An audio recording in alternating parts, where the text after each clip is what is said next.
At the crossroads of I-94 and M10 on this Wednesday evening, we have another matchup in the MCCAA East. You have the undefeated number 2 in the country, Schoolcraft Ocelots at 21-0, 7-0 in conference play, taking on your 16-6 Macomb Monarchs here from the Mathai Center in Detroit, Michigan. Hello, everyone. Matt Merrifield, joined alongside Tom Cavanaugh on the call for another midweek matchup. And Tom, should be a fun one. The second meeting between these two squads as we now turn the calendar. It's now time for the second half of conference play. Macomb with a strong start, 5-2, but they're going to have to try and get the better of a Schoolcraft team. Nobody's been able to do that yet this year, and it is a shorthanded Macomb squad as well. It's going to be a tall task tonight, Matt, and it's really no stranger of a challenge for this Monarch team and head coach Kurt Caroline, considering they took down a really good Wayne County team, and then this past Saturday took down Jackson in their last 2 wins.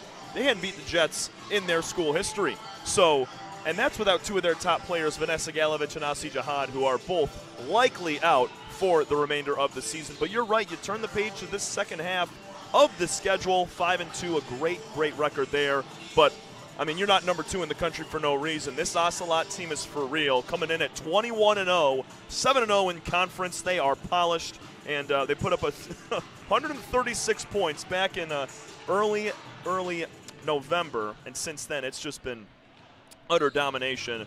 A 63-53 win against Macomb back earlier this year. That came on January 10th. Yeah, this is a Schoolcraft team coming in, and they have one of the best offenses in the entire country. 89.5 points per game, 92 points per game in conference play. They've surpassed triple digits 3 different times. They have put their foot down against some of their opponents. Now, Macomb was able to keep it close that first time around, 63-53 the final score. Those 63 points from Schoolcraft is their low of conference play. So there is some confidence for this Macomb team, but will they be able to get the better of the Ocelots on their home floor? Schoolcraft coming off a win against St. Clair County on Saturday, a 78-75 game. That one was back and forth, exciting as Schoolcraft led by 10 at their peak. SD4 took a 10-point lead with 6 minutes left before the Ocelots were able to come back and maintain their perfect record.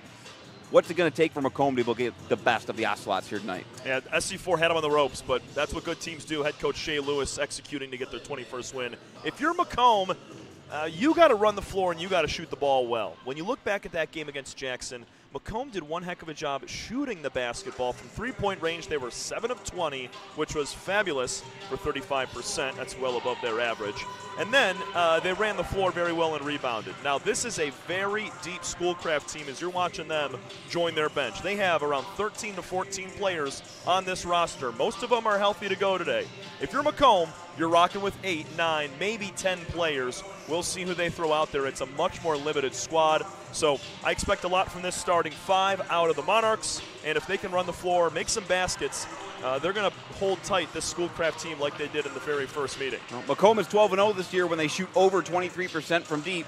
That might be the recipe for success. They want to take down the Ocelots, who are coming in red hot and looking to remain perfect. We're going to toss it down to our PA announcer, Chris Snyder, with the national anthem. We'll be back in a moment for starting laps and tip-off.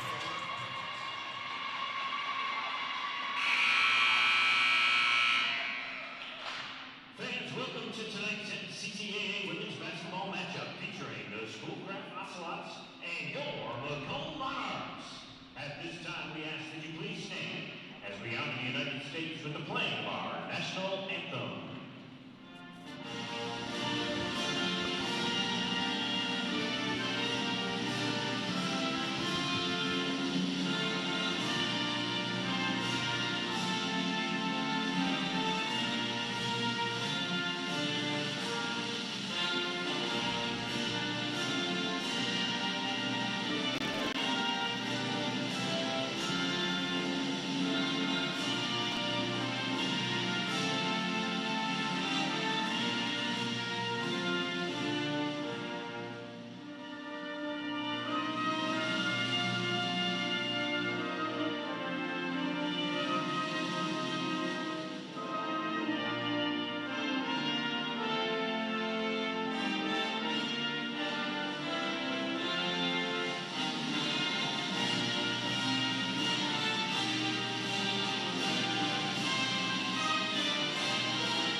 Welcome back inside the Mathi Center in Detroit as we get set for this matchup between the Macomb Monarchs and the Schoolcraft Ocelots on this Wednesday evening. Matt Merrifield joined alongside Tom Cavanaugh. Let's get you the starting five for both squads. And we'll start off with the number 2 ranked Schoolcraft Ocelots coming in, led by the National Player of the Week in JUCO Division II, Brianna Young. Brianna Young has been stellar this season. I mean, she's coming off that 29-point performance, a career high against SC4 last week. She started every game. She's averaging 17 buckets a game, 59% from the field, 7.5 rebounds, and 3.3 steals.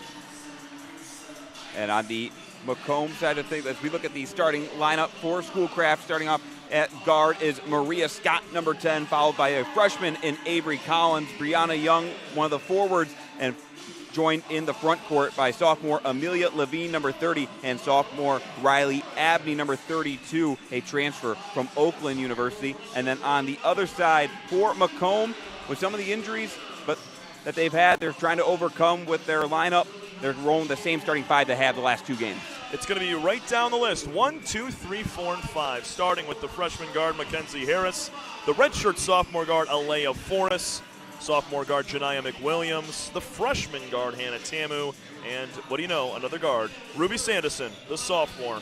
And it's not a lot of size out there for Macomb. And we saw that last week against Jackson. Even though they were undersized, they still worked harder on the glass to not give up a ton of offensive rebounds. They did well in transition.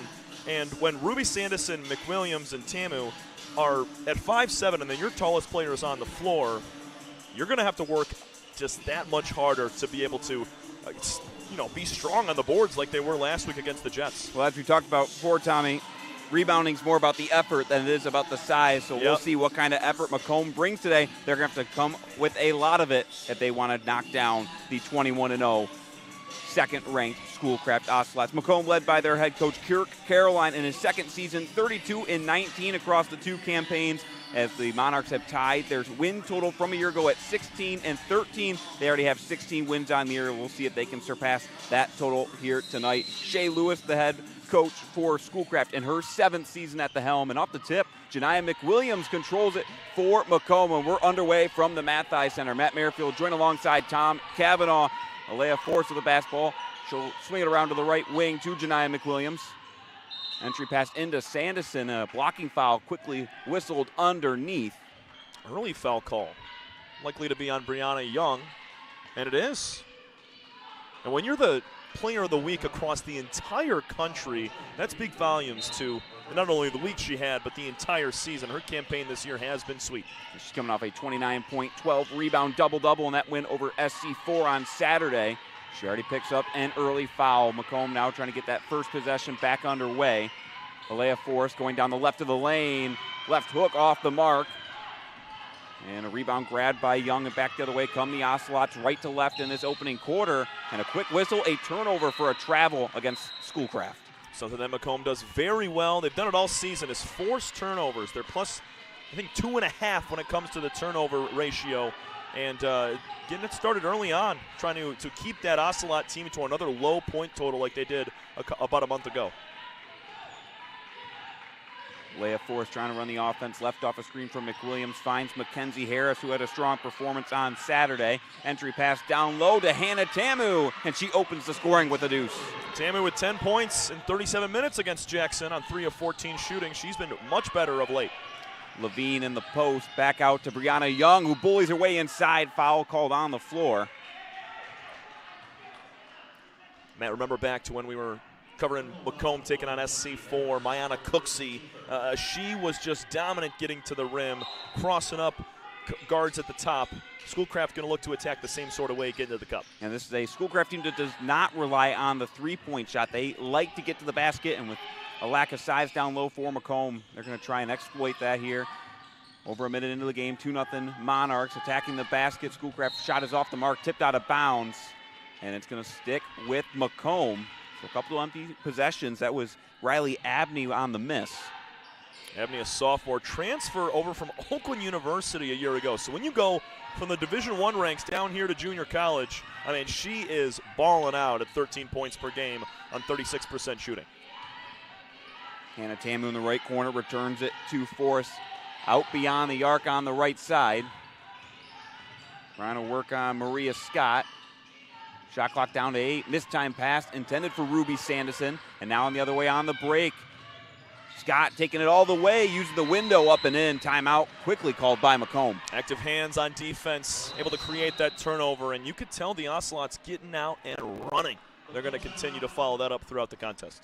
Coach Kurt Caroline calling his first time out of the game here. 8-11 of the first quarter. 2-2 the score. And Tom, the defense for both sides showing out here in the first couple minutes. Yeah, we saw a couple of turnovers early. Both team with one apiece.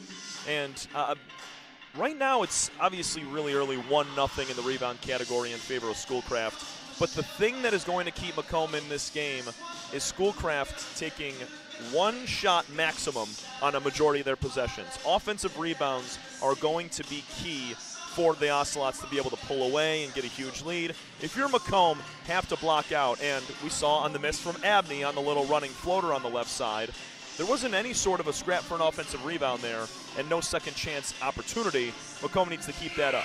Yeah, this is a strong Schoolcraft team on the board. 51.5 rebounds a game. That's first in the conference. And they are among the best teams in the nation, top 5 in offensive rebounds as well, with over 20 a night. Matt, you spoke on the defense too. First in turnovers forced with 29 a game. Macomb doesn't nearly turn the ball over that many times per game, but when you're playing an Ocelot team this big and this talented, things can start to weigh that way, especially without 2 of your top players. Let's see how Macomb fares. Macomb is in the top half of the conference in turnovers, and fewest turnovers a game, as Janiah McWilliams coughs one up out of the timeout. Back long stretch pass, Brianna Young whistled, and it's a travel. She walked with it. Young for a moment thought she might be getting an and one opportunity. So did I, but it was a little bit of a wonky play. Caught it about the free throw line and just needed to take one dribble. Each team with 2 turnovers 2 minutes into the game, and they're making a third as that pass is intercepted. Maria Scott taking it inside. Points off of turnovers, 4-2 Schoolcraft. Just like that. 3 turnovers for Macomb, 2 in the last 30 seconds, make it 3. Having trouble with the press as Brianna Young takes it inside, and she finds her opening basket of the night, 6-2. Having a really hard time breaking this press. You got Abney and Young all over for us. And that's 4 turnovers in about 45 seconds. I think we took a timeout at about 8:11. That one bounces off the leg of Ruby Sanderson out of bounds, back to the Ocelots. Now a 6-0 scoring run for Schoolcraft over the last 90 seconds.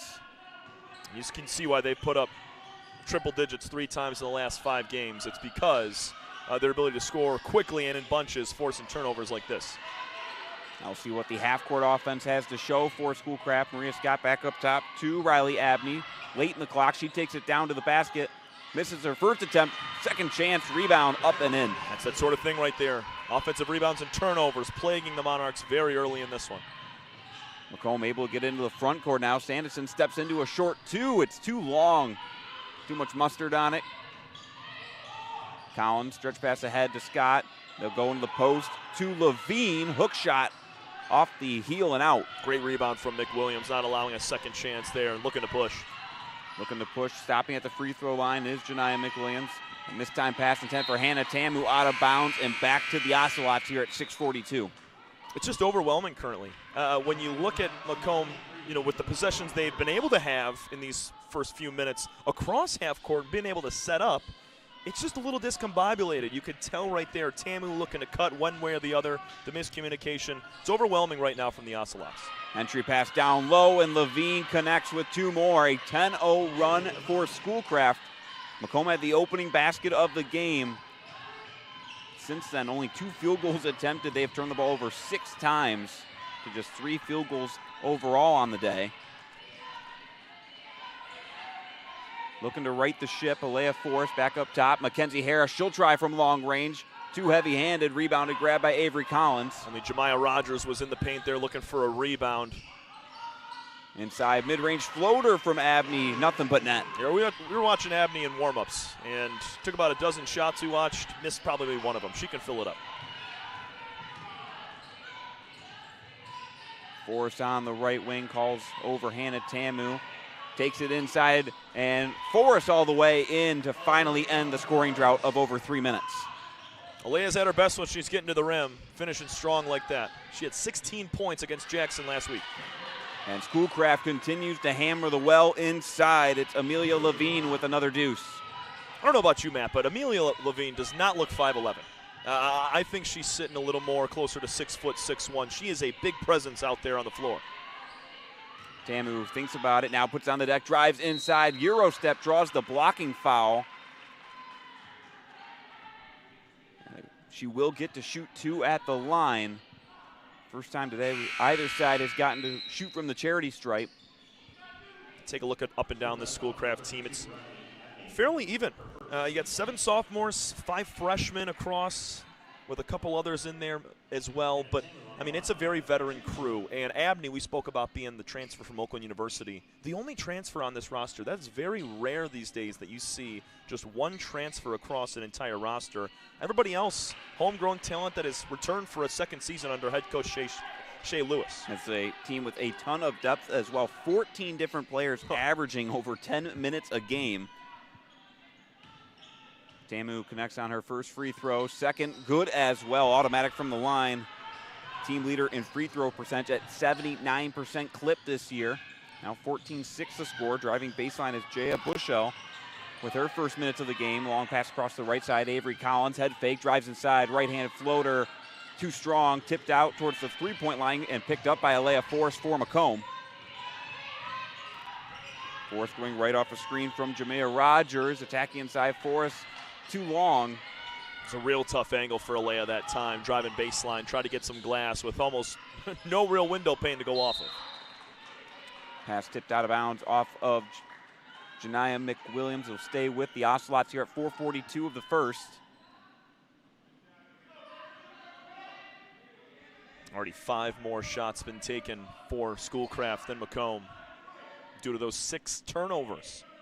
4 of them came within 45 seconds of play. Macomb, they're going to settle in a little bit, being able to break this press. Off the inbound, Collins from outside the lane knocks it down. That was too easy for Avery right there. Freshman out of Plymouth posted a career high 25 against Clark State back in November. And you're right, I mean, a lot of minutes, but a lot of point production across many different players. Brianna Young not ready for the pass. Mackenzie Harris takes advantage of the turnover.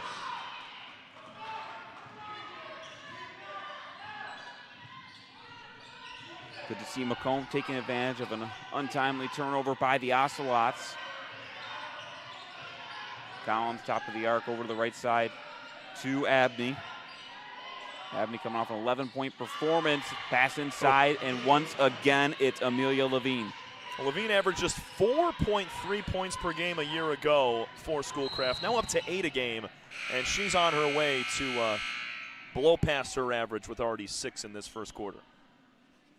Foul called along the far sideline.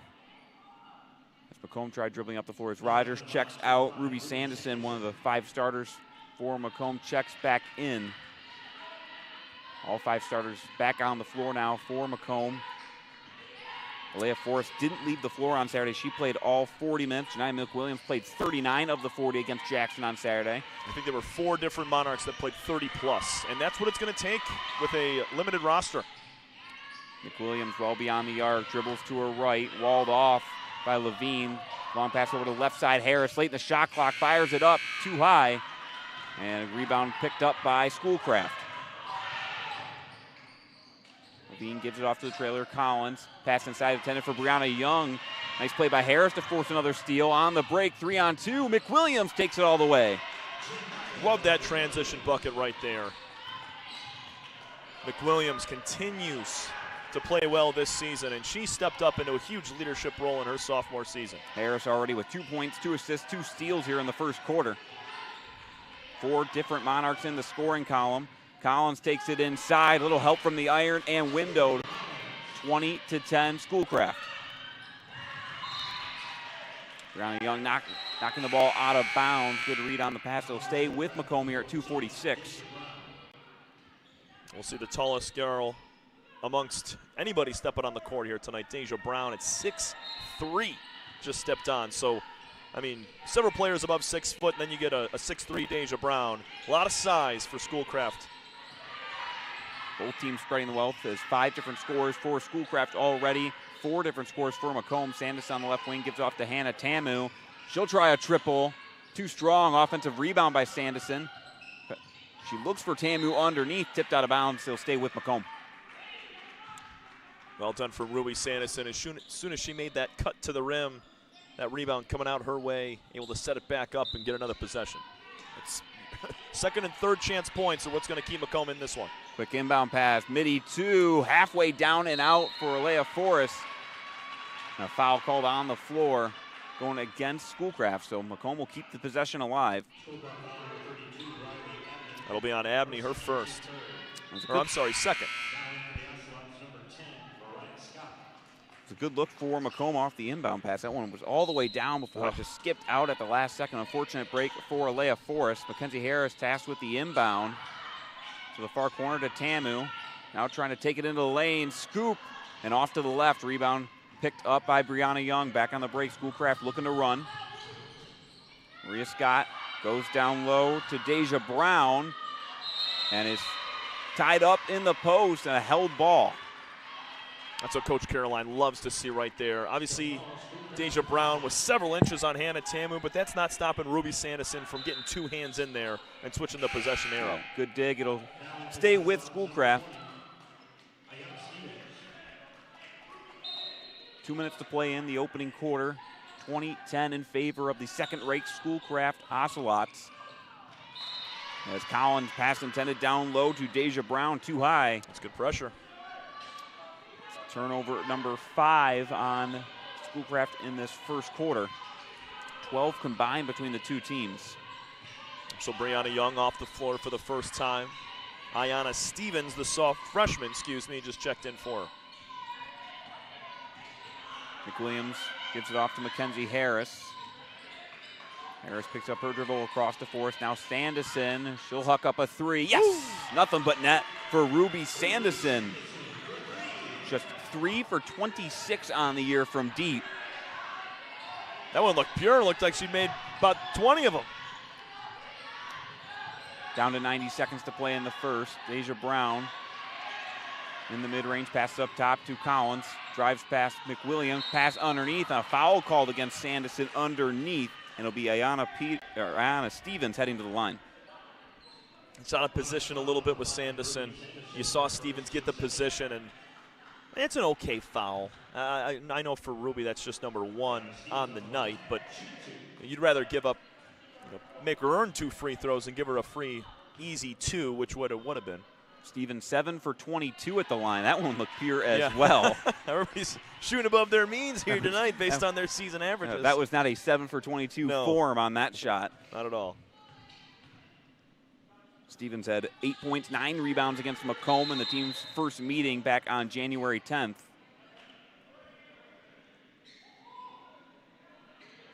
There's a whistle blown after the second made free throw. And when you harken back to that game when these first two teams met, that's how big of a loss Asi Jihad is. 16 points to lead the way for Macomb. Vanessa Galovich in 20 minutes also chipped in with 2. When you got your top scorer when these two teams last met, it's tough for the rest of the team to be able to pick up that slack, but they're doing it right now, keeping it fairly close. Shot clock down to 10 as we hit the 1 minute mark of the first quarter. McWilliams shakes, bakes into the lane, leaves it underneath the rim. Not many open looks. We've seen a few layups that have been easy for Macomb, but almost every other shot tonight has been contested heavily. Yeah, tough defense from Schoolcraft, making everything hard on Macomb. Outside the circle, mid-range 2 off the mark. Battle for the rebound. That's going to be offensive on Stevens, going the other way. Man, apologies if you already dropped this stat on him. You said first in three-point defense for this Schoolcraft team this year. First in the conference, top 5 in the nation. That's incredible, and that's a big reason why we've only seen 3 triples out of the hands of the Monarchs. Obviously, they like to get it inside, but Sanderson making the lone one, both Tamu and Harris missing, but they've closed out extremely well from outside, and they're only allowing 53 points per game, which is 3rd best in the conference, too. So an incredible defensive team in all aspects. Yeah, they're one of 4 teams in all of Division II JUCO holding opponents to under 20% from 3. Huh. And they're making it tough on Macomb, who is 1 for 3 so far in this first quarter. 3-second difference between shot and game clock, down 9. Love a quick 2 right here from Harris. Harris stops in the mid-range, fires up contested jumper. Nothing but nylon for Mackenzie Harris. It's a big shot right there. 1 second to play. Schoolcraft gets it off to the right. And that is where we finished this opening quarter from the Mathai Center in Detroit. 22-15 in favor of Schoolcraft. We'll be back for the second quarter of action after this.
Time for the second quarter from Detroit.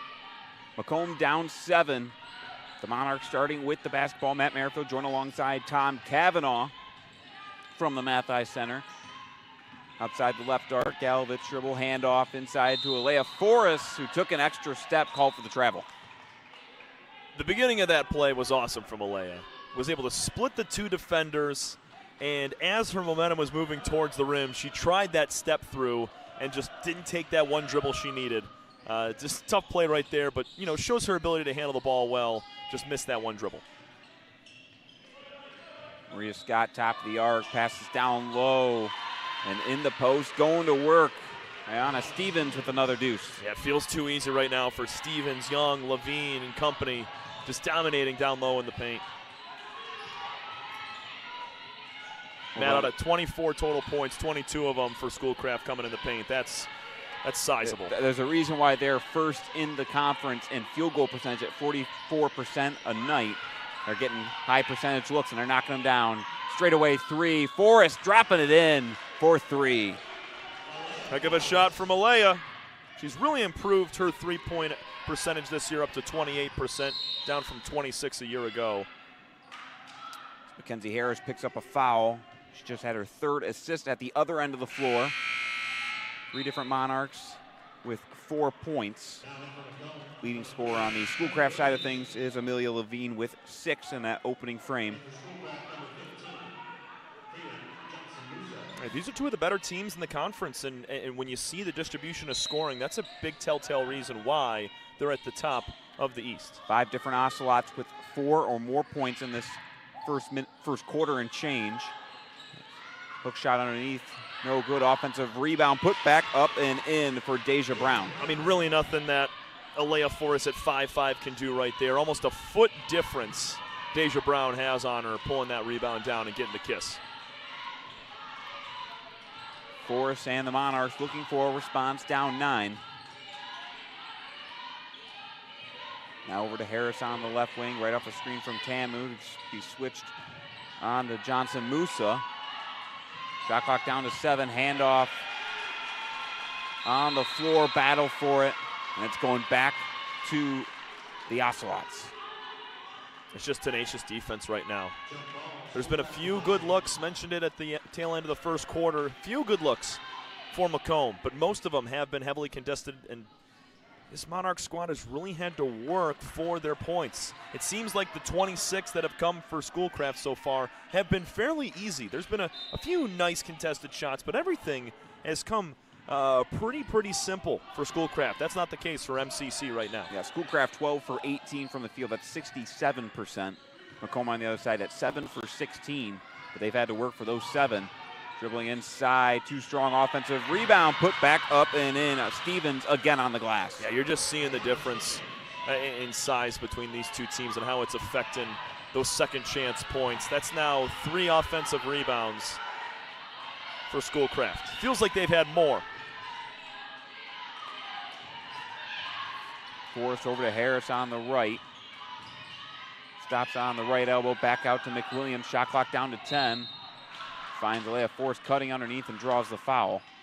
With those 3 offensive boards, they've executed and scored on every single attempt. They got 6 second chance points on those 3 offensive boards, which equate to, 3 made buckets.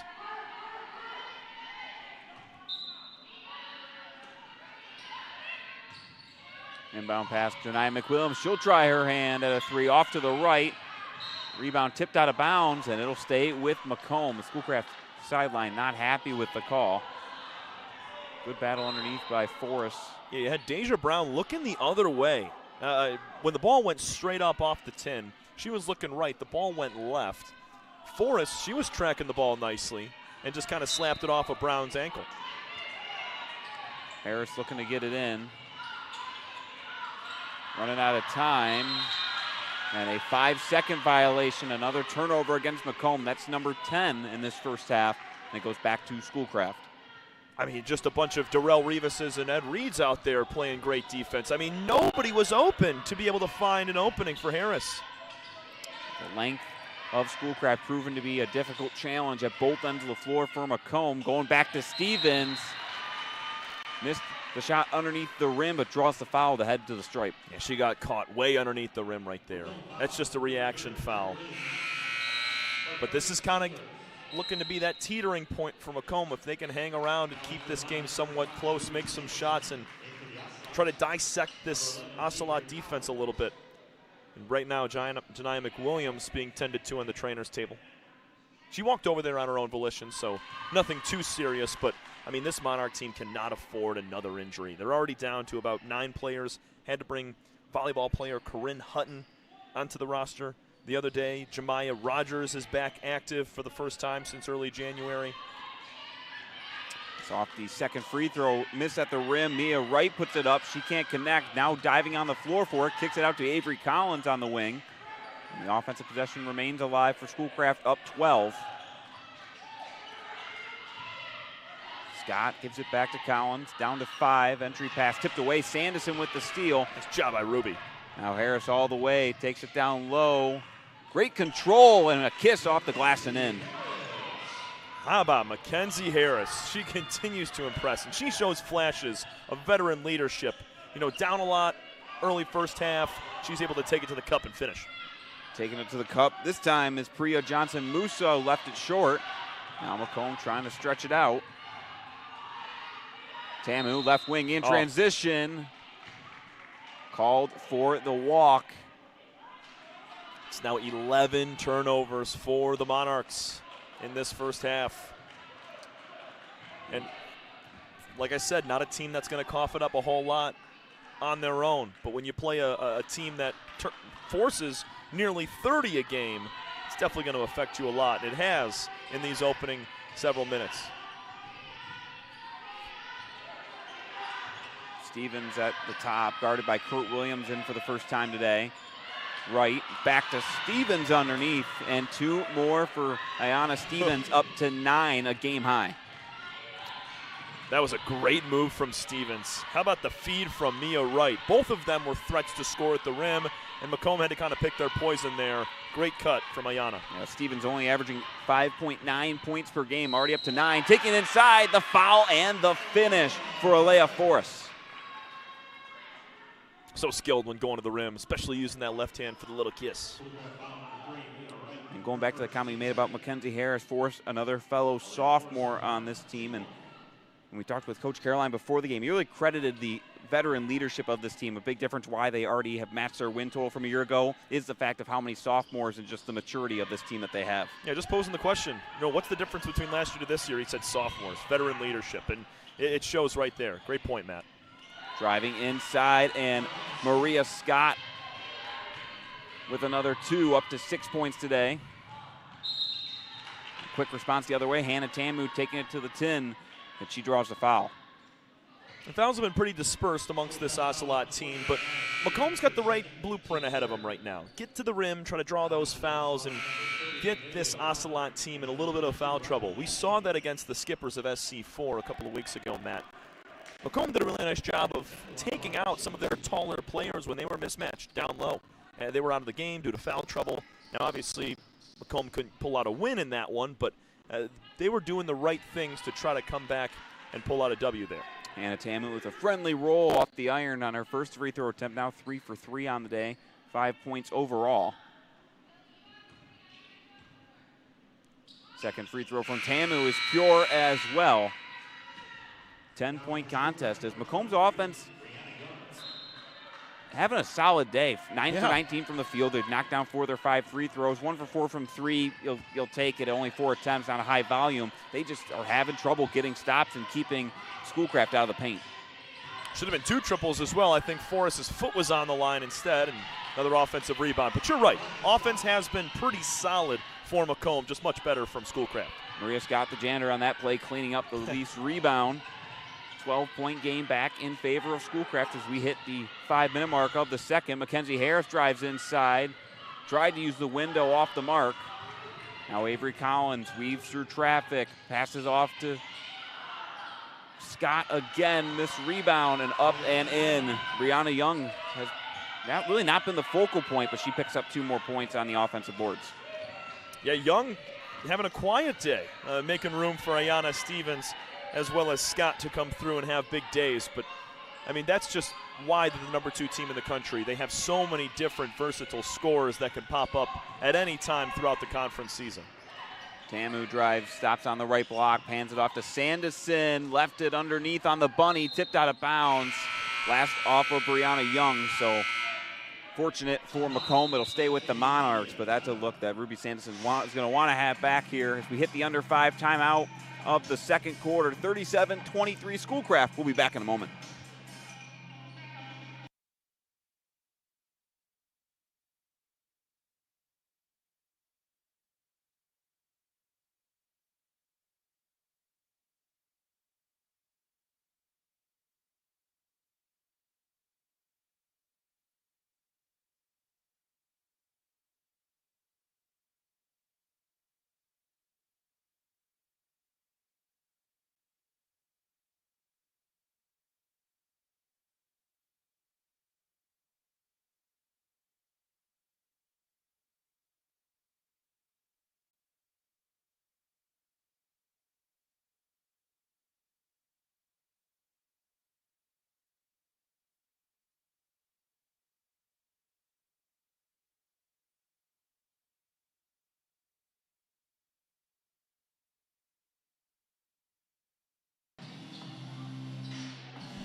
.4:13 to play here in the second quarter from the Mathai Center in Detroit. 37-23 in favor of Schoolcraft. And second meeting between the Ocelots and the Monarchs this year. And the first time around, it was a 63-53 win in favor of Schoolcraft. And looking back at the box score in that one, the Ocelots were 24 for 74 from the field. Oh. That is a much different story so far through the first quarter and a half of play. Yeah, they're on pace for about 74, 75 points at the moment with still 4 to go. That's well above the 63 they scored a month ago. But they've gotten better throughout conference play every single game. Monarchs with the basketball coming out of the under 5 timeout. Kurt Williams on the left. They'll reverse it around to the right side. Forrest, long triple, too strong. Brianna Young skies in for the board. Pass ahead, intercepted. Jumping in the lane is Alea Forrest. 5-on-4, pass underneath, wide open. Kurt Williams with an easy 2. Nice dish right there from Forrest, finding the open Williams. And Alea on the defensive end, creating that herself, jumping in front of a pass for the turnover.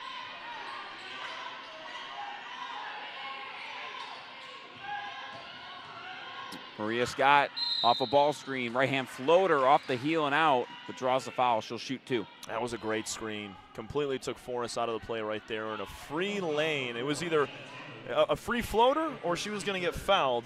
Got a little bit of both. We'll go to the line for 2, and Matt, it's happening again. The mix-up between the green and the yellow. You pointed it out a couple weeks ago. Yeah, that was Joey Angok in the men's game last week had that happen. I believe it was the OCC game where he stepped up to the green stripe, and it catches Maria Scott, who misses her first attempt at the line.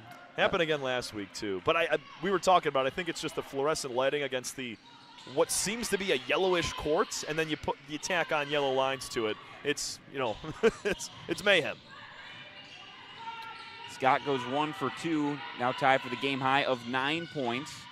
Take inside is Forrest using the window and in, +1. Oh my goodness.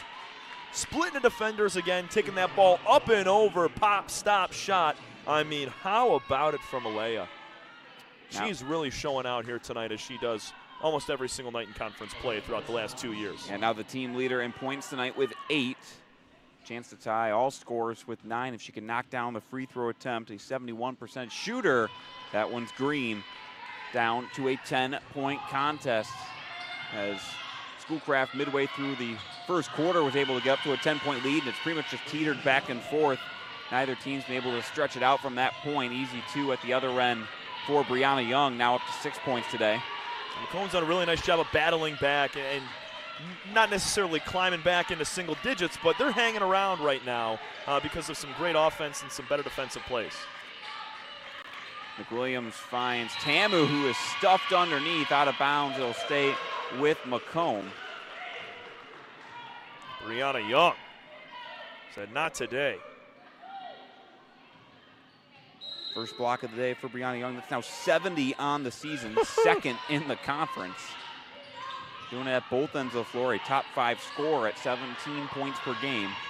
McWilliams, shot clock down to 5, out to Forrest. I don't know if she realized she's got to get one off, and the shot clock expires, a Macomb turnover. Seen some shot clock violations, some 5-second calls. You mentioned the overwhelming nature that this Schoolcraft defense imposes, and they did so once again.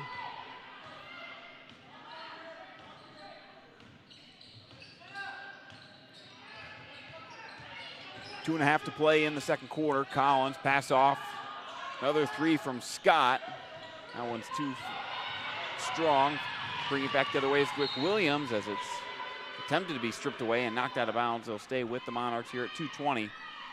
And I got to give credit to Amelia Levine. As you and I have seen over the course of the last few weeks, Janai McWilliams, one of the fastest players on the court. For Levine, as a forward at 5'11", to keep up with her and poke that away, that's eyebrow raising right there. And another 5-second violation against Macomb on the inbound. Mackenzie Harris, second time today, she's been charged with that. That's the reason for both of her turnovers in this game. Now 13 as a team for Macomb. It's not many answers on that baseline out of bounds. Gonna have to draw something up at the break to be able to stymie that.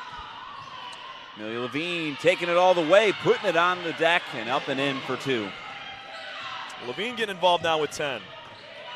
9 for Stevens, 9 for Scott. Largest lead of the game. Straightaway triple, McWilliams, yes! Second 3 of the day for Macomb. McWilliams now with 5. Putting on the deck again, Levine draws the foul. Can't finish this time, she'll head to the stripe. And she's slowly realizing she can attack that basket and get to the rim whenever she wants right now. But how about Janai McWilliams? Big shot right there to cut it under a dozen. Macomb's able to hang around just around 12, 11, 10 points. One late surge could bring them right back into the ball game and make it very interesting down the stretch. But it doesn't look like Schoolcraft's slowing up anytime soon. They don't have much foul trouble. I mean, Abney and Stevens with 2 apiece, everybody else with 1 or none. And with the depth that this team has, it's fresh legs all the time. Size and depth is probably the biggest weak point at this point for the Macomb team. Not out of anything in their control, just injuries have really shorthanded their lineup. 90 seconds to play in the second quarter. Down 13. McWilliams trying to do something. Stop the key pass off. Forrest with a three. Spins off the mark. Rebound grab by Levine again. And a travel called against Amelia Levine. So Macomb will get the basketball back here at 1:13. Give some credit there to Ruby Sanderson, who was able to obstruct that push up the floor just a tad. Now, the turnover came about a second or two after she came off, but Ruby's made some good defensive plays, had a great offensive rebound in the first half as well. She's played well, even with just 3 points. Mackenzie Harris, right side extended back to Forrest. Long three-point attempt. That one's good. Forrest lighting it up from downtown. Taking it the other way, a blocking foul called as Bushell taking it to the rack. That was a deep three. Something we saw Jalen Jackson last week, 2 weeks ago. That men's game's going to be sweet too, man. I cannot wait for that at the conclusion of this one. Matchup between two teams at 5-2 in conference play, tied for the top spot. 4 teams at 5-2 on the men's side, all tied for first place. So it is technically a battle for first place, and you got Schoolcraft ranked at number 15 in the country. It's going to be a great one. Second attempt from Bushell, off to the right. McWilliams picks up the board. She's recorded a double-double in 3 straight games. She's going to take it coast-to-coast. Rolls off the front of the iron. Picked up by Hannah Tamu along the baseline. Out to Harris. Long two.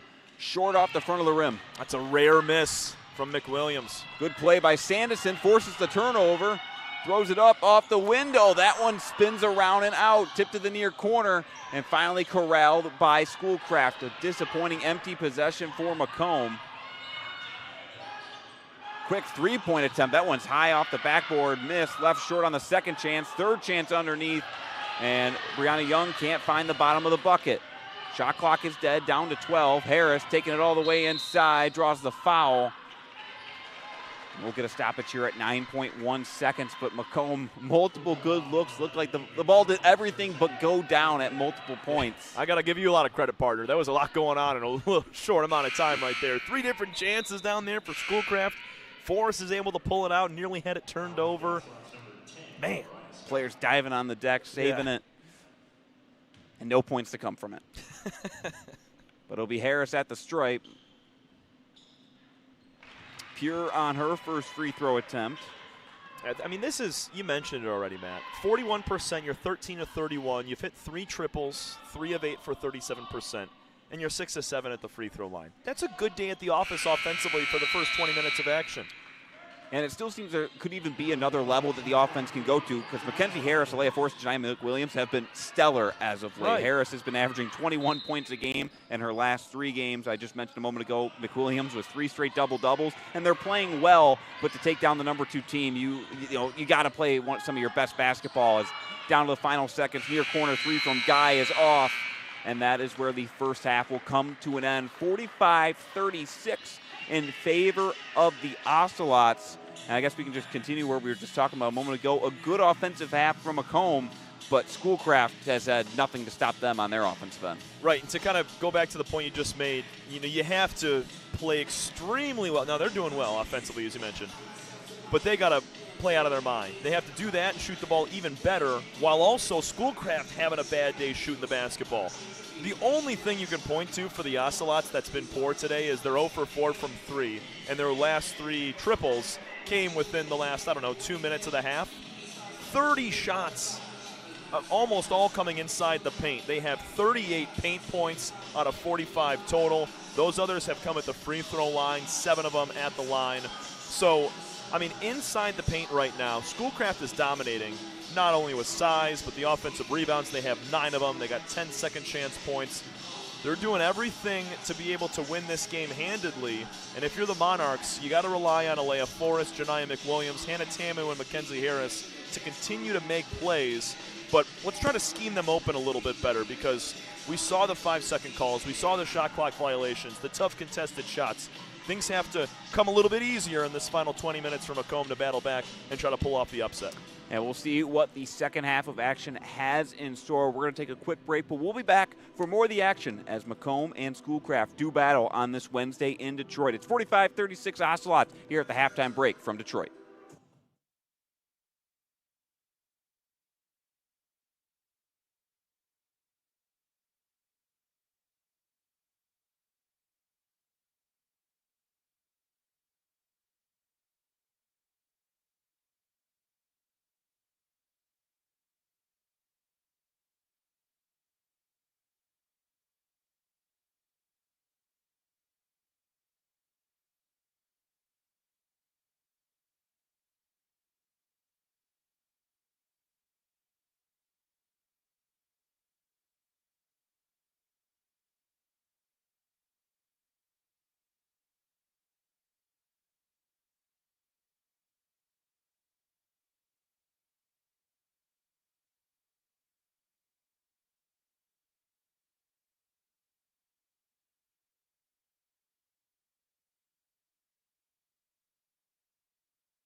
Time for the second half of action from the Mathis Center in Detroit. Macomb and Schoolcraft doing battle. 20 minutes of basketball down, 20 minutes still left to play. Matt Merrifield joined alongside Tom Cavanaugh, 45-36 in favor of the Ocelots. As we look back at the first half stats, the leader of all scores, Alea Forrest with 12 points. She got hot down the stretch to close out the end of the second quarter. And then the other side, it's Amelia Levine leading the way for Schoolcraft with 10. Yeah, Alea Forrest has been fabulous. 5 of 10 from the field. You go back to the first matchup against Schoolcraft. Alea with just 8 points. She was 3 of 11 from the field, 0 for 4 from downtown, so playing a lot better in her second meeting against the Ocelots. And then, obviously, Amelia Levine, 8 points per game. She's already surpassed that, hitting the double-digit mark, the only Ocelot to do so on 4 of 6 shooting with 5 rebounds and no fouls. So one of your biggest players at 5'11", I think more towards 6 foot, is foulless heading into a second half, and you're able to play 12 minutes, 10 points, 5 boards. That's stellar. And if you're Schoolcraft, you continue to do what you're doing. Yeah, something you might be surprised to hear is she has been scoreless in one game all year, Amelia Levine. Would you like to guess that one game she didn't score a point in this year? Macomb? Against Macomb back on January 10th. The only time. She also only played 10 minutes in that game, 11 minutes, which is her season low, and she had 0 points in that game. She wasn't in foul trouble either, so it's just crazy how much of a difference a couple weeks can make, where she has been the focal point of the offense. Brianna Young, the National Player of the Week for Division II, D2 Women's JUCO basketball. Solid first half, but not kind of what we're expecting. Just 6 points and 5 rebounds, coming off a 29-point performance. Maybe we see a little bit more of her here in the second half, maybe try and take over, but it'll be Macomb with the basketball as we get started here in the third quarter. 9-point lead for Schoolcraft. Macomb led 2-0 to start the game, and then Schoolcraft quickly took the lead back, forcing 4 turnovers in 45 seconds, and they just have not given up anything to Macomb since then. The Monarchs have not been able to make up any grounds. There's a foul away from the ball underneath. We'll stay with Macomb. I wonder who it's on. Looks like it's going to be against Brianna Young. I think it's going to go against Amelia Levine, number 30. As I say, she's foulless. She picks one up not even 14 seconds into our third quarter. Mackenzie Harris trying to inbound from underneath the baseline. Able to get it off this time after 2 5-second violations back in the first half. I'm loving the off-ball movement right now from Ruby Sanderson and the rest of these Monarchs. Trying to get open, trying to find a better look than what they got in the first 20 minutes. Shot clock down to 8. Sanderson off to Harris on the right. Whistle blown, and it's a walk against Mackenzie Harris. I don't know about that one, but glance over there at the coaching staff on the Macomb bench. They were telling Harris, shoot that. She had about a foot or two of space. Definitely can pull that, especially with the shot clock dwindling down. At the left elbow, Young rips through, takes it inside, misses. Second chance, whistle on the floor. It's a blocking foul. And they're actually going to award 2 free throws to Brianna Young. The stat that really stood out to me in the first half, 22-9, the rebound battle being won by Schoolcraft. And we, in the open, we talked about obviously the size being a factor in the Ocelots, having a chance to really dominate the boards. But 22-9, now 23-9, that's appalling. And it's why the score is where it's at right now. It's not a complete blowout, but a 10-point game is a big reason because of those lopsided rebound totals. Yeah, 10 offensive rebounds for Schoolcraft, just 9 total for Macomb. Schoolcraft had 20 offensive rebounds in the team's first meeting back on January 10th off the inbound. Mackenzie Harris dragged her foot. Another travel back-to-back for the freshman point guard from Clinton Township. You can see with that extra press, that 3-quarter to full court press that Schoolcraft uses, what it can do to the Macomb team when they're not expecting it. That's Harris's 4th turnover. That's now 3 different Monarchs with 4 turnovers on the day. Collins drives inside, long floater from the middle of the lane. Knocked around, foul on the floor, going the other way. And this Schoolcraft team a year ago they were darn good. Went 28-6, 12-2 in conference. They actually finished 2nd in the conference behind Jackson. But they won the District B championship of the Great Lakes tournament and lost in the first round of the NJCAA tournament. So, this team has the chance to kind of do the same thing, right the ship this year. Tamu has it ripped away on the floor. Harris trying to dive in, but it's kept alive by Schoolcraft. Now on the break, Avery Collins throws it down to Levine. has it punched out, but a foul on the floor going against Alea Forrest. That'll be her first. Only real foul troubles for Harris with 3. Everybody else with 2, 1, or none. They just empty in the bench right now with these Ocelots. 13 different players. Last time, I have to do the count here. I think it's close to 13, maybe 14 here tonight. Pass underneath, another foul underneath, and that's going to go against Mackenzie Harris. That's her 4th foul. Kurt Williams is going to come check in. I don't see Harris playing any more of this third quarter. They're going to need her for that 4th. 8 points, 5 assists, 3 steals for Mackenzie Harris in this game. Now 4 fouls. Not the way she envisioned this third quarter starting. 2 turnovers, plus the couple of fouls picked up underneath. Pass underneath, and another foul. Man. That's going to go against Alea Forrest. Schoolcraft is just force-feeding the basketball to Brianna Young and Amelia Levine underneath. Macomb trying to front, and they're picking up fouls each and every time. Yeah, Forrest talking with the referee over there, pleading her case on why that was not a foul, but I thought there was contact there, and it just seems to be with the size mismatch, fouls are going to come. Levine with the bunny, left it off the heel and out. Williams comes in with the board. Nice job by Kurt, immediately getting in and pulling down a rebound. She's the tallest player on the floor for Macomb. Have to give Macomb credit, though, underneath as for how much Schoolcraft was able to dominate inside. They're being aggressive on the defensive interior here to start the second half. An easy look for Janiyah McWilliams for 7 points on the day now. That's a great slip from number 3. Brianna Young picks up the foul, +1. Tamu did all she could underneath, trying to take a charge. Might have had a heel on the half circle there, but I thought that was feet set, all good from number 4 in gray. Instead, it's going the other way. And Schoolcraft, 1:55 into the third quarter in the bonus as well. That's 5 fouls. Holy. Yeah, that's 5 fouls against Macomb already in under 2 minutes of play. A good catch there.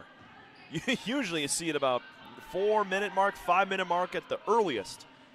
Only 2 minutes, not even 2 minutes in, and they've already picked up 5. Brianna Young completes the 3-point play the old-fashioned way, now up to a 12-point Ocelot advantage. That was a fastball from Kurt Williams, too hot to handle for Hannah Tamu. Stop, pop from the free throw line from Abney is off. Offensive rebound kept alive, foul underneath. Or double dribble, excuse me. It'll be a double dribble against Schoolcraft, so it'll be Macomb basketball. And Macomb actually committed 2 less fouls than Schoolcraft did in that opening half. 9-7 in favor of Schoolcraft when it comes to the number of fouls they had. So quite eye-opening that there's already been 5 here in the first 2 minutes and 15 seconds. Macomb makes her way through the press. Sanderson in the right corner returns to McWilliams, finding Kurt Williams on the right elbow. Tamu has trouble handling the pass on the cut to the basket, and a foul on the floor. Man. And that'll be free throws at the other end for Schoolcraft. I mean, the pass from Williams wasn't terrible. It wasn't Jason Williams, but, I mean, for Hannah Tamu, she just lost it in her hands. I'm liking what we're seeing right now from Macomb in their scheme. We saw Janiyah McWilliams a few minutes ago go for that backside slip for an easy 2 points. A lot of off-ball movement, cuts to the cup. And if Macomb can continue to do that, take care of the basketball and get up strong with it, they'll be able to build back a little bit. But none of it's going to matter, Matt, unless they stop this Schoolcraft team from drawing fouls and from scoring the basketball underneath. Yeah, unfortunately for Macomb so far in this third quarter, they are 1 for 1 from the field. They have turned the ball over 5 times, and they have committed 6 fouls now. Getting one shot up.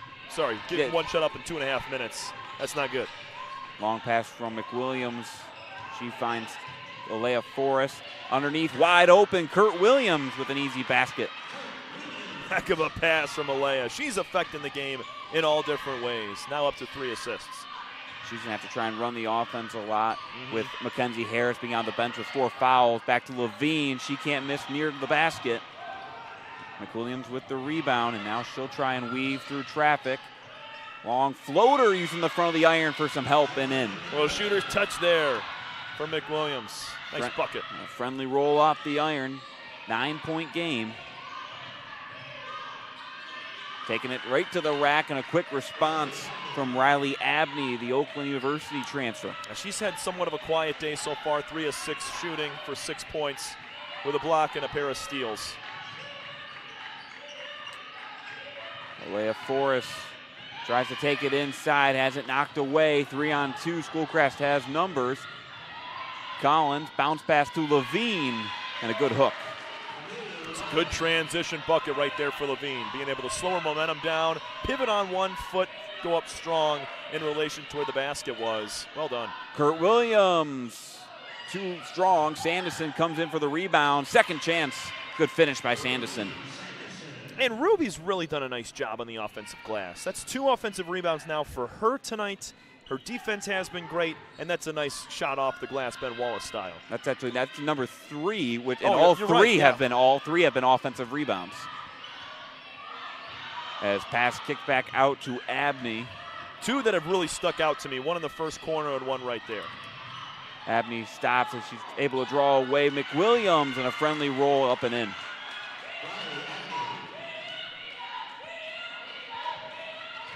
"13-point lead for Schoolcraft as their offense continues to roll." Has not slowed down one bit. 23 of 43 shooting for 53%. That's just, very on par for how they've played all season. Near corner, Williams will try again for 3. That one's off to the left. Macomb 4 for 6 from the field so far in this third quarter. Both of their misses have been from deep. Good steal by Alea Forrest on the timeline. She waits for her teammates to come in, finds Tamu slipping to the basket, can't finish. Williams, offensive rebound. That bunny won't go either. That's one you got to make. If you're going to look to build a comeback trailing by 13 with 5 to go in the third, got to make those. Maria Scott spins through traffic, draws the foul, and she'll shoot 2 in a moment. Could be an injury over here on that Ocelot side, right underneath the cup.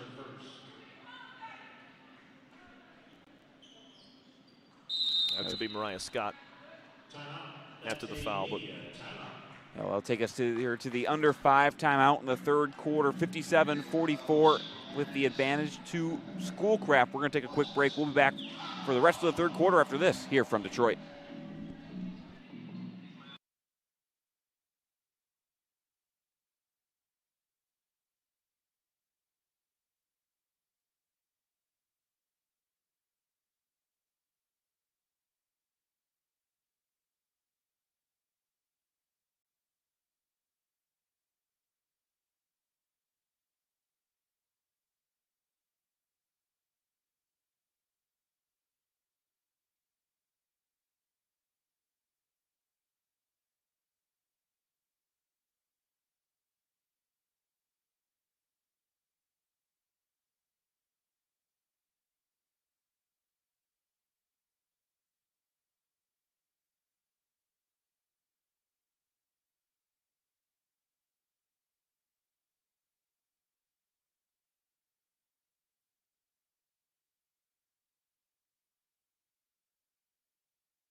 Maria Scott heading to the stripe for Schoolcraft as we come back from the under 5 timeout here from the Mathai Center on the campus of Wayne State. Scott, the only player on the Schoolcraft side to not be from the state of Michigan. She's from Park Ridge, Illinois.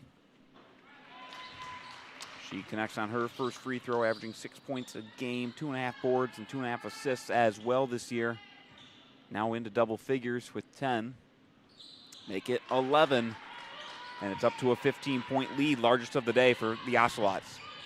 They've really started to blow this thing open here in the third.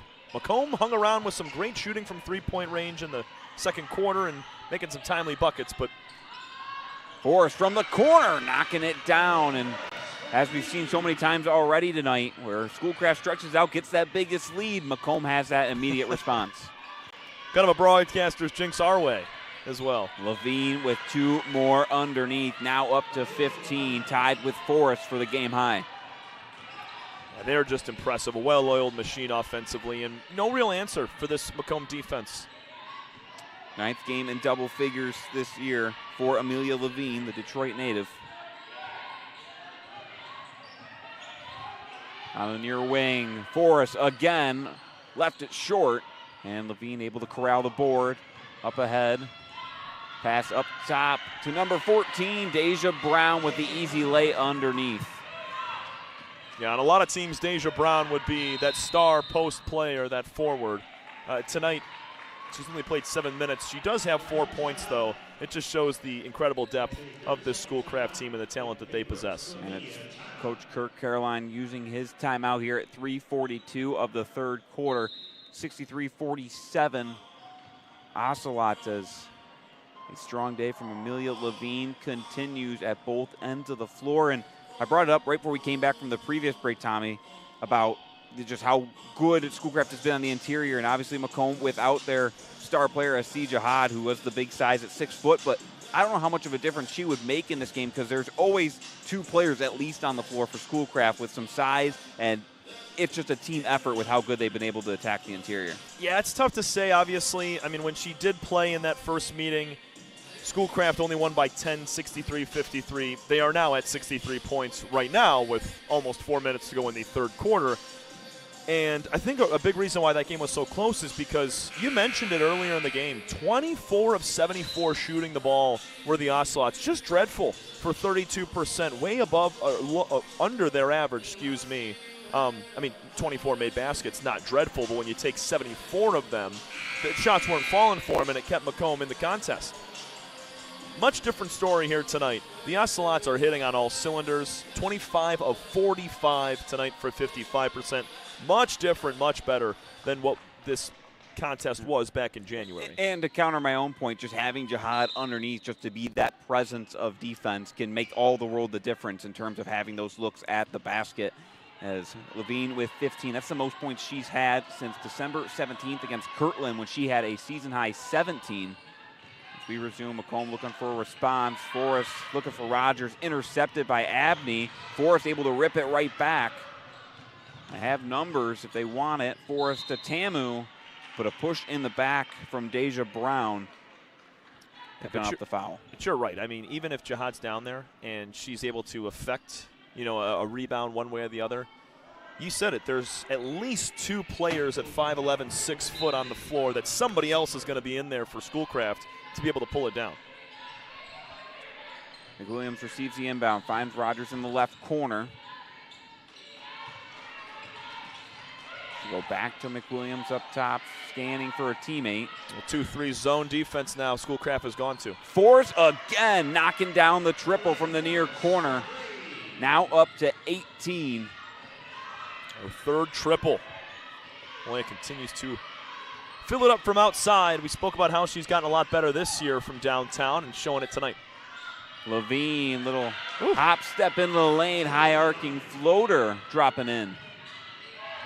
She's the real deal. Definitely going to have a future at a Division I or II school after this. Tamu from the free throw line, too strong, gets her own rebound, takes it in, draws the foul, and she'll get to the line.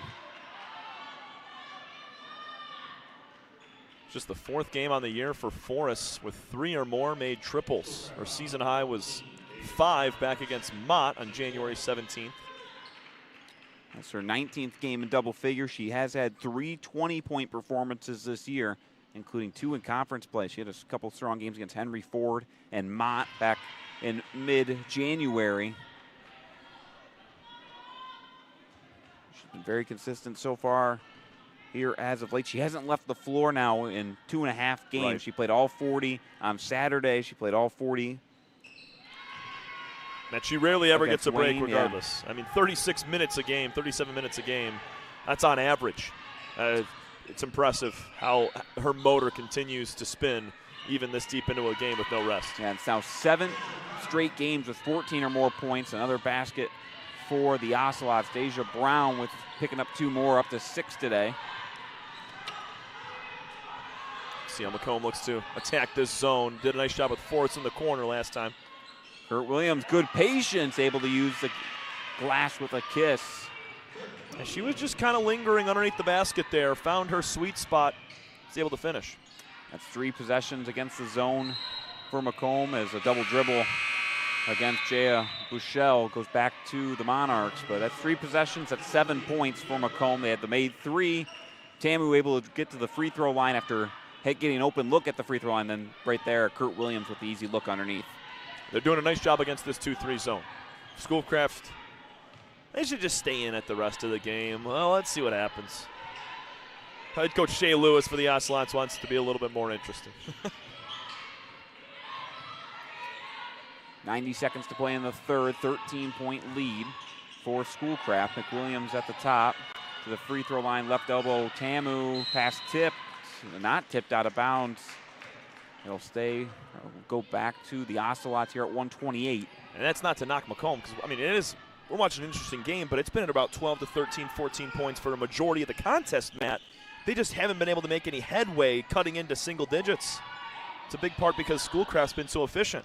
Abney from the right side, knocking down a triple, her first of the day. And you talk about how good she's been. She shot it in warm-up. She's the team leading three-point shooter at 36%. 4 for 18 in her last 3 games from beyond the arc. It has not been a successful stretch for Riley Abney, but she knocks down that shot from beyond the arc. Shoot or shoot. She continues to do so and having a good night tonight.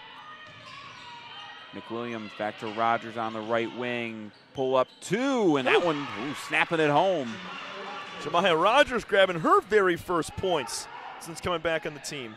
It was actually December 12th against Southwestern Michigan the last time she was a part of the Macomb team on the floor. Yeah, missed 13 consecutive games underneath the foul and 1.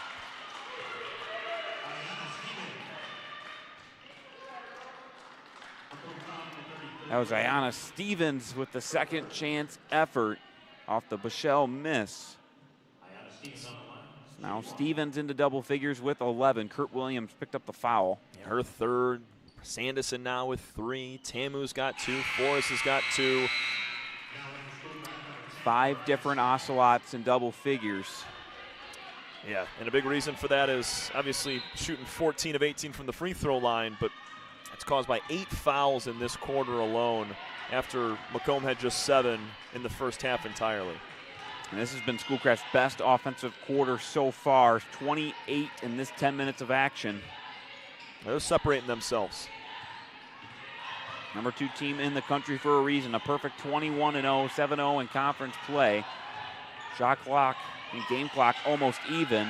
Forrest forced to pick up her dribble, back out. Rogers, deep triple, off the heel, tipped around, and the quarter will expire 73-56 in favor of Schoolcraft.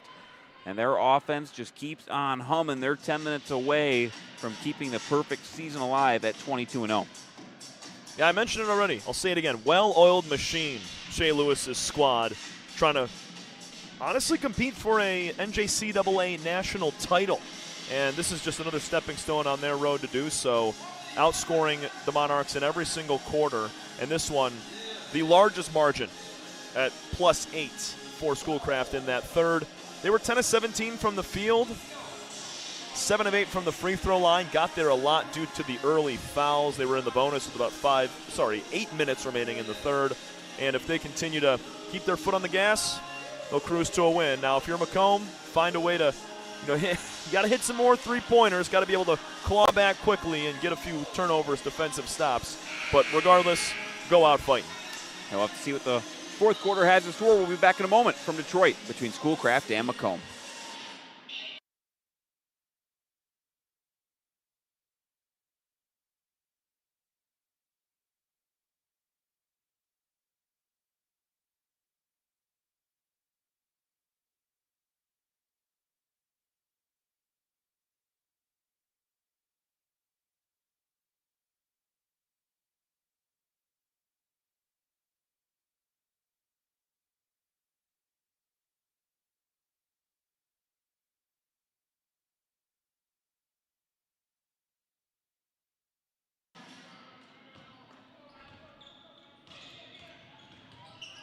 Time for the fourth quarter of action from the Mathis Center in Detroit, and Schoolcraft quickly picking up 2 more. Amelia Levine underneath.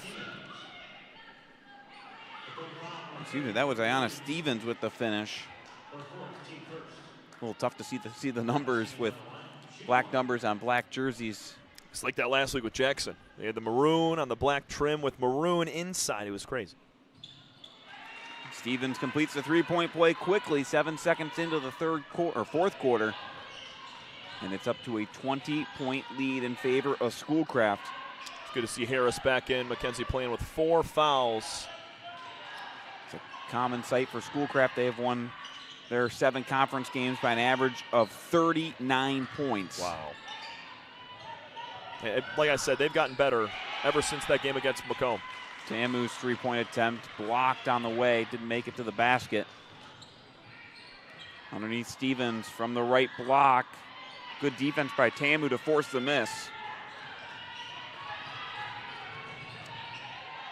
McWilliams backs out, finds Tamu, cut to the basket. Off the mark underneath. Abney off the dribble from the left side. Mid-range 2 is smooth. She's got a great jumper. I mean, that stroke right in the pocket, is able to knock it down. She's going to be a heck of a player all year long for this Schoolcraft team. Down by 22. This is a series history that has been dominated by Schoolcraft as of late. 10 straight victories for the Ocelots over the Monarchs as Kurt Williams draws the foul. Last time Macomb beat Schoolcraft, it was March 30th, 2021. So it'll be Kurt Williams heading to the line. I mean, with the Ocelots finishing 3rd or better in the Eastern Conference dating back to 2022. They've won 20-plus games 3 out of the last 4 years, too. So they're always in the mix in the top 25. They're always a favorite to win the conference. And, you know, as Macomb, it's tough to beat a team like this. You got to catch them on an off night, and you got to play your best. And this is just a special year so far, 21-0, looking at 22-0 for Coach Shay Lewis in her 7th season. A Wayne State graduate. She played her college years for the Warriors here at Wayne State, just across the parking lot. Back in her old stomping grounds as her team's playing pretty well, up 20 with 8.5 to play. And definitely practice in this gym here at the Math Eye a time or two as well. A timeout called by Coach Lewis. One of her players got tied up late.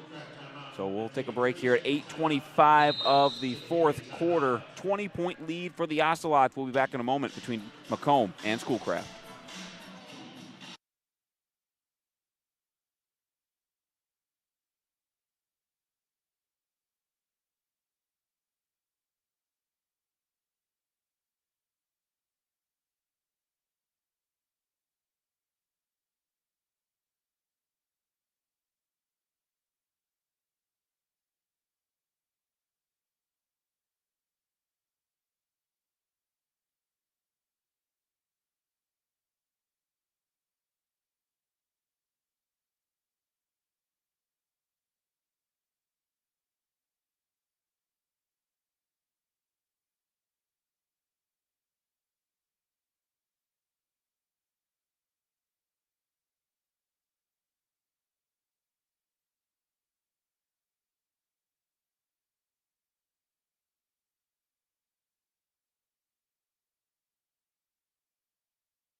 .8:25 to play in the fourth.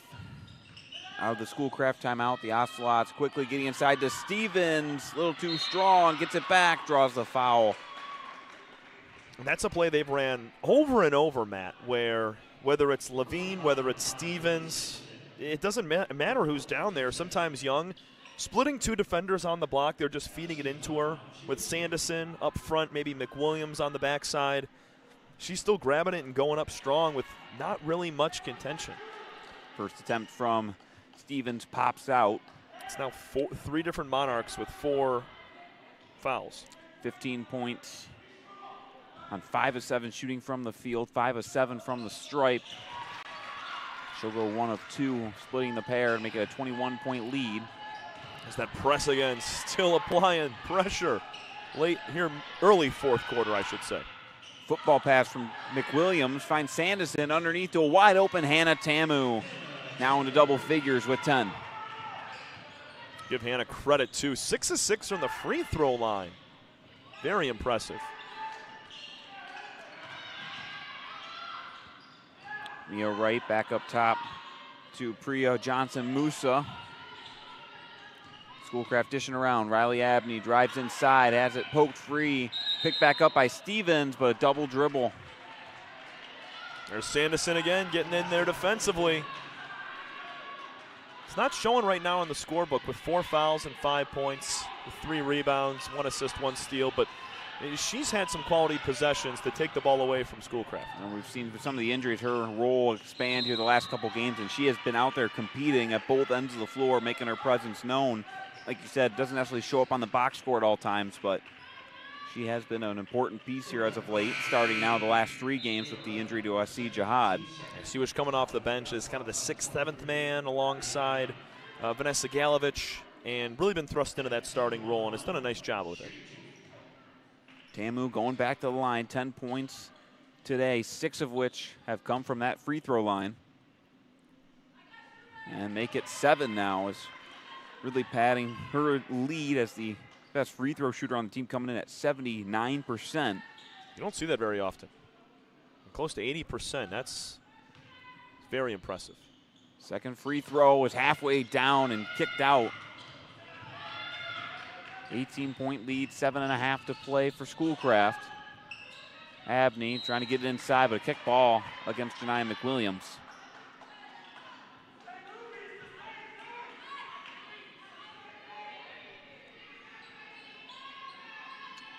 They might try to run that same thing down to Brianna Young.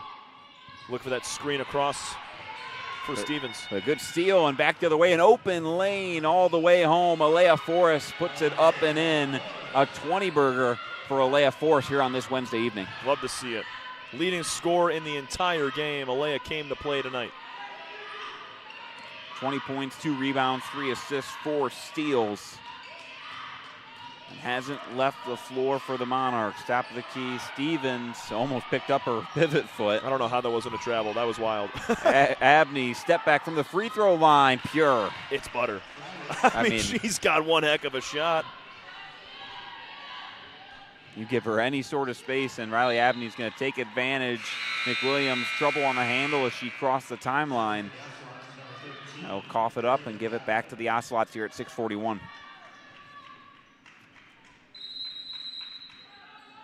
Empty in the tank now. Are the Ocelots going to mix in some bench players with their 14 on the roster, with a huge lead winding down in this one? 81-63, 6:41 to play here in the fourth quarter. We'll keep it here as we go back through the box score. Leading scorer on the Schoolcraft side with 17 points is Amelia Levine. But there are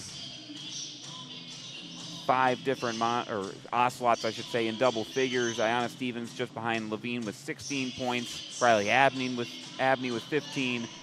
Young and Scott both with 11. Brianna Young, National Player of the Week, Conference Player of the Week, averaging 17 a night. She hasn't needed to do much today, and it's been fine because, as we just talked about, plenty of other players have stepped up in her place. Yeah, Stevens, big night. Levine as well. Abney, she exploded in this second half so far with 11 points after the break, 15 total. And then Mariah Scott as well. I mean, she's only got 2 points in this quarter, but I said it earlier. When you have so much talent dispersed across a very deep roster, even if you're the best player on the team and you're averaging close to 20 a game, you got other players to help pick you up. You don't need to be relied on every single game, every single night to be able to win games for your team. Yeah, I mentioned how Amelia Levine was scoreless in 11 minutes, the first meeting between these two teams. As that was Brianna Young going right to work and adding 2 more points to her total, now up to 13.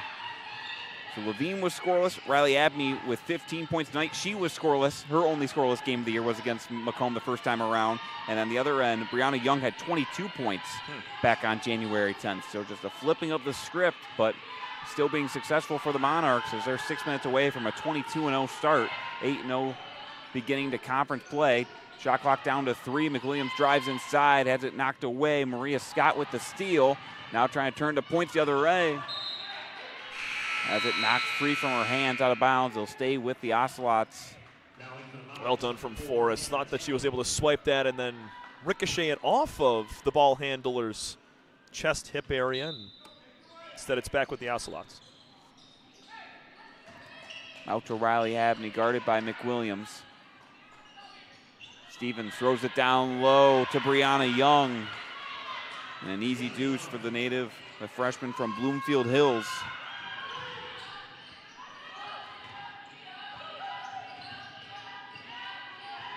Got to give Forrest and company credit. I know they've turned the ball over 23 times tonight, but they've still fought hard. From the right wing, Harris left the 3 ball short, picked up by Sanderson, back to Tamu, and up top to McWilliams. Her 4th rebound, all offensive.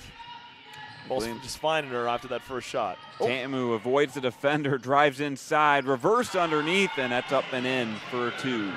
Looked like Tamu was going to go down on her chin. She lost her footing for a minute, was able to stay upright and finish. Well done. Yeah, was able to get Brianna Young to bite on the 3-point jab and then took it to the basket, but almost got squashed on the way through as Brianna Young able to pick up and draw a foul as we pass the 5-minute mark of the 4th quarter. It'll be Tamu's 3rd. Talked about the foul trouble, but only 4:53 to go. Not much of a factor unless Harris, Sanderson, and Williams all pick one up quickly. Then you'd be down to about 5 players. Brianna Young, first one spins around and spills out. Like I mentioned, a freshman from Bloomfield Hills. Her dad, Marcus Young, played men's basketball at Notre Dame, so she comes from a basketball family. You can see she has been quite impressive. 17 points a game, over 7.5 boards. First in the conference in field goal percentage at just under 60%, 59.6 from the field. Shot clock down to 21, a long stretch pass, but a 10-second violation in the backcourt for Macomb as that press. The Ocelots not giving up an inch here in the 4th quarter, even with the 21-point lead. I feel like Schoolcraft has created a turnover in every which way tonight, Matt. I mean, you think of all the different ways that you can cough up the basketball. It seems like Schoolcraft has found a way to do it. From the right angle, Abney off to the right on the 3 ball. On the deck, diving for it. Tamu able to come out with it, scoops it to Janiyah McWilliams, who has it knocked free by Abney. Bounce pass, an easy lay up and in. That was Raven Guy. It's now 4 assists to go along with 15 points for Abney. Leah Forrest trying to avoid pressure, finds Tamu, takes it underneath, able to draw the foul, and Tamu will go back to the free throw line where she has lived so far tonight. One part about Hannah's game that has really been impressive since she has grown over the last several weeks is, you know, her denial to be stopped when going to the rim. She finds a way, even against some of this very tall, strong talent of Schoolcraft, just to get there, draw a foul or finish at the cup. I mean, now 8 of 9 from the free throw line for 14 points, and many of those coming at the rim. 15 free throw attempts for Macomb as a team, 9 of which have been from Hannah Tamu. She has been relentless getting to the rim. And, you know, even trailing by 20-some here tonight, when you get down at the end of the year and you're trying to push for a top 5 spot in the MCCAA East to make the Great Lakes District Championship, down the stretch there, it's going to be key. Brianna Young inside, using the glass for another 2. But back to Tamu, 2 for 2 at the line on that trip, 15 points. Now 4 straight games for the freshman from Sterling Heights with 10 or more points, averaging 17 a night over the last 3 games. So she has continued to be very strong. Yep. And really, it's been an entire starting 5 that's played well. And as we've mentioned before, the offense has been good tonight for Macomb. The defense has not. They haven't been able to get stops. Schoolcraft has just been too much. Tamu stretching it out. Oh, around and out. About 4 or 5 times tonight, Matt, we've seen Unforgiving take shots. They just halfway down and they pop out. That's a long 2 attempt. Foot was on the line, missed. Young with the second chance put back. That one won't go either, out of bounds. Back to the Monarchs here at 3:09. Well, it's good to see. Taking a look down on the right side here at the bottom of your screen, Jotham Nowicki, former Macomb Monarch, current Wayne State Warrior in the building to check out his former team. Take on Schoolcraft a little after 7:30, I'd say. Make sure to stick around. At the conclusion of this game, the stream will end, but if you click on the Monarchs YouTube page, you can find the link ready for game number 2 tonight of this doubleheader. Schoolcraft and Macomb women's basketball transitioning straight into men's basketball. Myself, Matt Merrifield, and Tom Cavanaugh on the call for that action between two teams tied for first place in the MCCAA East.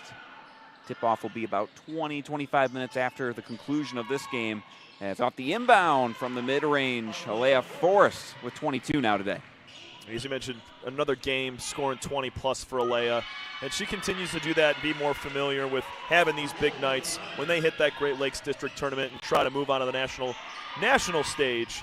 She's going to be much more familiar and comfortable at doing so. 23-point game. Sanderson in the right corner, guarded by Young. Off to Mackenzie Harris, hounded by Abney. Down to 10. She tries to step through, walled off, back out. Sanderson, a triple. Off to the left, pinballs around and picked up by Avery Collins. To the near corner, catch and shoot, Abney, air ball long. Rare miss from Riley Abney. Back on transition, knocked out of bounds as Giant McWilliams tried taking it to the tin. 2 minutes flat to play, 92-69. Schoolcraft. 92 points per game in conference play. They've scored 100 or more 3 times already. And one made 3. 92 points on one made 3. You tip of the cap. I mean, when you have 66 points in the paint, 18 second chance points, 33 points off turnovers. You're taking a lot more shots. You're taking easy shots. You're finding ways to really score without hoisting up the 3 ball. Very different from what Macomb saw last week when they faced a Jackson team that was dreadful from outside. Only 7 triples from the Ocelots tonight in total. Offline pass intercepted and back the other way. The Ocelots have numbers. Raven Guy taking it all the way herself. A pick 6 for 2. 1:30 to play. 25-point lead.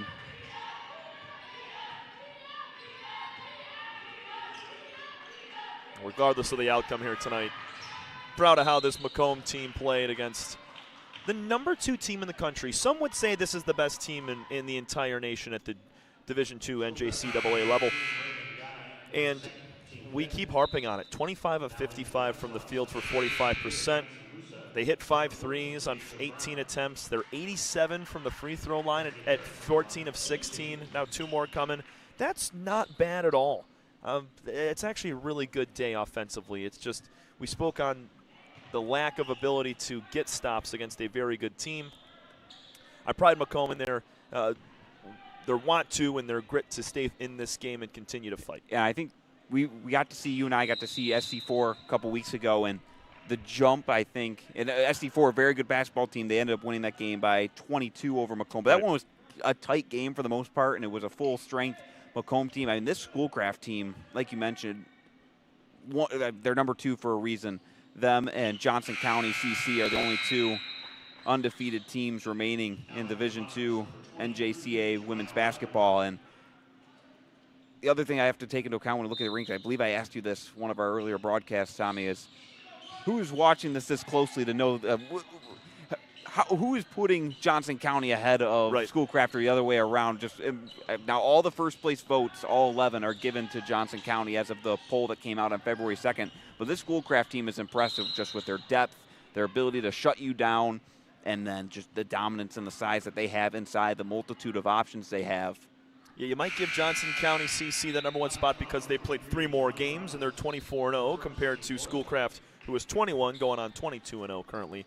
But I tip my cap to the entire MCCAA because you got Lansing Community College, who is within the entire conference. They are inside the top 5 also a team that Schoolcraft went and beat by 4 back in December. They took down Lansing back when they were number 10. Matt, you're going to be on some of the calls for the Great Lakes District Championship at Mott Community College later on. We're going to see both Lansing and Schoolcraft. If those two teams match up, my goodness, be ready. Yeah, it should be a fun one down the stretch. Lots of good basketball in the conference, men's and women's side. As we have a 24-point game here in the final seconds, you can see some of the men's members of the Schoolcraft team getting ready to get out on the floor and warm up for their matchup with Macomb. Come up in about 25 minutes here on the Macomb Monarchs YouTube channel is Ruby Sanderson with another 3, her second of the game. 3 made threes all year coming into tonight, now with 2 today. Underneath, close look at the basket. Brown can't finish, second chance. Looking for a third, but a foul. It's going to go the other way. It's a foul on the floor against the Ocelots here at 18.8. Good to see Ava Kilgore getting some minutes here very late in the contest. Freshman out of Chesterfield playing in her 17th game of the season.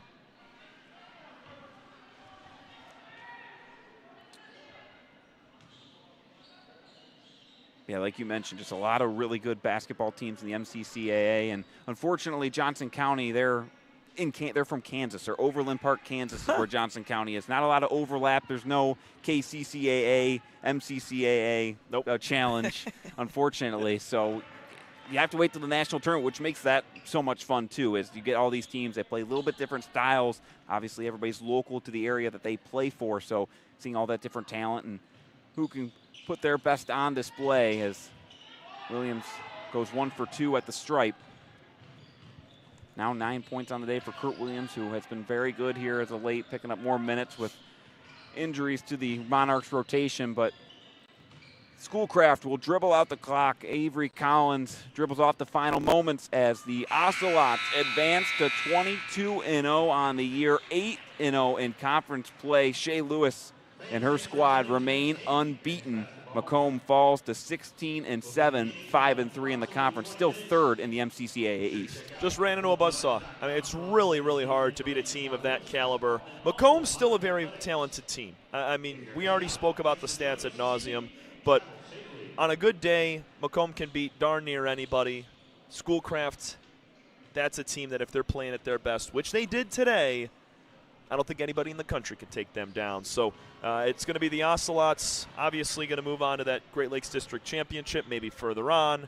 So we'll have another opportunity to see them play. But for Macomb going forward, I mean, it's head down next up. You got Henry Ford, and then you got Mott CC, 2 very, very winnable games that they could bolster their record to 7-3. And then down the stretch, you got SC4, OCC, Wayne County, and Jackson to finish up. So even with a tough loss, losing by 20, keep your mindset fresh, quick and easy, head on to the next game, and this team can still be a top contender in the Eastern Conference and get into that Great Lakes tournament and make some noise. Yeah, in this East Conference, there's definitely a dividing line. You can see the levels of the kind of the haves and the have-nots, and obviously Schoolcraft is the haves of the haves at 7-0, now 8-0, but Schoolcraft, St. Clair County, Macomb, and Jackson are that upper echelon, as we saw in their matchup on Saturday between Jackson and Macomb. And Macomb, there are only 2 losses, now 3 losses against Schoolcraft and SC4. So as long as they take care of business against those teams that,